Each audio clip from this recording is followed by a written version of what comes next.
Hello students, good evening everyone. कैसे हो बेटा आप सब? आई होप आप सब बहुत अच्छे होंगे। सीएमए फाउंडेशन वाले बच्चों, चलिए जी, आजकल तो आपकी मस्ती चल रही होगी। क्यों ना चले भाई, क्योंकि आपने सीएमए फाउंडेशन के अंदर इतनी सारी मेहनत करी थी। जून में आपने एग्जाम दिए थे, बट आपको ये बात पता होनी चाहिए कि आपके रिजल्ट आने वाला है। ठीक है, विद इन मैं बोल सकता हूँ 5 to 10 डेज के अंदर आपका रिजल्ट आ जाएगा। तो उससे पहले एक काम करते हैं, जल्दी से अपने सीएमए इंटरमीडिएट के सिलेबस को गो थ्रू कर लेते हैं। अगर आपने जून में फाउंडेशन के एग्जाम दिए हैं तो बेटा उसके बाद पता है आपको दिसंबर में फिर दोबारा इंटरमीडिएट ग्रुप 1 दे सकते हो। आप चाहो तो ग्रुप 1 या ग्रुप 2 दोनों में से कोई भी दे सकते हो। और फिर जून के अंदर फिर दोबारा आप दोगे अपना एक ग्रुप और। तो ऐसे करके आप दैट इज अपने नेक्स्ट जून तक सीएमए फाइनल की अपनी तैयारी कर सकते हो, अगर सिस्टमेटिकली और अच्छे से स्टडीज करते हो तो। चलिए जी, अगर हम बात करें यहाँ पर क्या, दैट इज हमारे जो ग्रुप 1 के अंदर आपके 4 पेपर है। Paper number 5 is what? Paper number 5 है हमारा क्या मेरे बच्चे? पेपर नंबर 5 है हमारा बिजनेस लॉ एंड एथिक्स। 6 है फाइनेंशियल अकाउंटिंग। 7 है डायरेक्ट टैक्सेस, सॉरी टैक्सेस। और 8 है आपका क्या, कॉस्ट अकाउंटिंग। 5, 6, 7, 8 सर ये क्या है बेटा? क्योंकि यहाँ पर आपका 1, 2, 3, 4 फाउंडेशन में कवर होते हैं, तो 5, 6, 7, 8 आपको कहाँ पे कवर अप होते हैं? ग्रुप 1 के अंदर। और 9, 10, 11, 12 कहाँ गए? ग्रुप 2 के अंदर। अगर हम बात करते हैं बिजनेस लॉ एंड एथिक्स की, इसको 4 पार्ट में आपके इंस्टीट्यूट ने डिवाइड करके है। कुछ कॉमर्शियल लॉज है, इंडस्ट्रियल लॉ है, कॉर्पोरेट लॉ है, और उसके बाद आपका क्या हो गया, बिजनेस एथिक्स। तो ऐसे करके आपके 4 लॉज हैं, इनके वेटेज दे रखिए, पर ये आपके लॉ वाली फैकल्टी बेटर में बताएगी। मेरा जो पेपर है फाइनेंशियल अकाउंटिंग का पेपर रहेगा। फाइनेंशियल अकाउंटिंग में मैं आपसे प्रॉमिस करता हूँ कम से कम आप 70 to 80 मार्क्स स्कोर कर सकते हैं, अगर अगर आप बहुत अच्छे से वर्कआउट करते हो तो।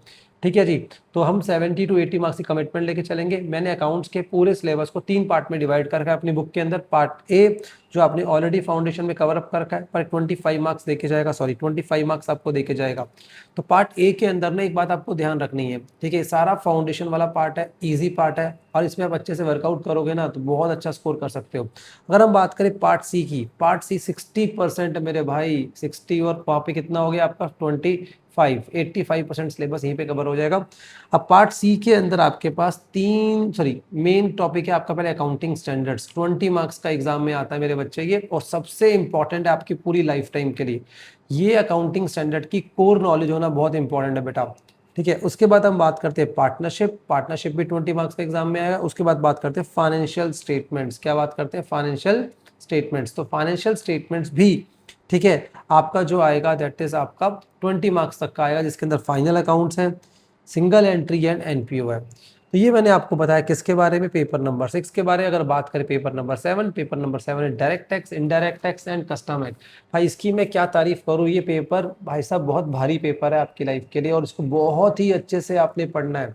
ठीक है, थोड़ा टेक्निकल है तो बहुत मेहनत करनी पड़ेगी इस पेपर को पास करने के लिए आपको, बट रियल लाइफ के अंदर टैक्स की बहुत डिमांड होती है। अगर लाइफ में आपको ग्रो करना है अच्छे से, तो इनकम टैक्स की अच्छी नॉलेज होनी चाहिए, अकाउंटिंग स्टैंडर्ड्स की अच्छी नॉलेज, और आपको साथ में कंपनी लॉ। 3 चीजें मैं आपको बता रहा हूँ, इनकम टैक्स, कंपनीज एक्ट, ठीक है, प्लस साथ में मैं क्या बोल रहा हूँ, अकाउंटिंग से। इन तीनों की अच्छी नॉलेज है तो आप बहुत अच्छा लाइफ में अपना ग्रो कर सकते हैं। उसके बाद अगर मैं बात करूँ आपको क्या, कॉस्ट अकाउंटिंग। ठीक है, ये पेपर वो ऐसा पेपर है जो अप्रॉक्सीमेटली 70 to 80 मार्क्स आप एग्जाम में स्कोर कर सकते हैं। बहुत ही ईजी पेपर होता है ये वाला, बट आपके लिए बहुत कोर पेपर है आपका। पता नहीं मुझे पेपर नंबर 8 में इन्होंने क्यों रखा है, इसको उल्टा पेपर नंबर 5 में रखना चाहिए था इनको, बट स्टिल हम कुछ नहीं कर सकते।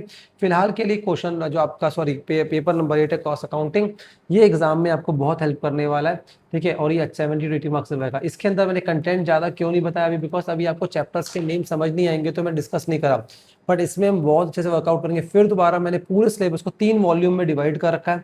ठीक है, हर वॉल्यूम की जो वेटेज होगी अप्रॉक्सीमेटली 30 to 40 मार्क्स की मिनिमम होगी, जो आपको एग्जाम के अंदर बहुत हाई स्कोर करने में हेल्प कर सकता है। ठीक है जी, थैंक यू वेरी मच बेटा।